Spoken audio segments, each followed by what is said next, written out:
এটা আমাদের হচ্ছে কি বলতো স্টোর রুম, বই খাতা পেন যা হবে ইউনিফর্ম এখান থেকে দেওয়া হবে। তারপরে যেটা দেখাচ্ছে ওটা হচ্ছে প্লে রুম। কিরকম প্লে রুম মানে ডিজিটাল বোর্ডের মাধ্যমে। ছুটি খুলে দাও, ছুটি খুলে চলো স্কুলে ভিড়ের প্রথম থেকে জানাবেন।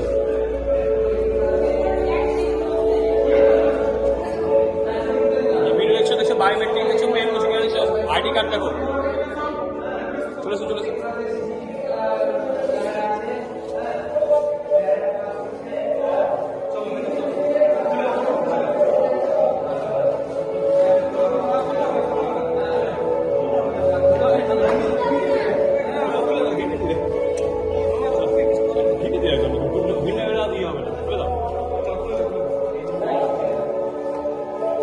কি দেখা হচ্ছে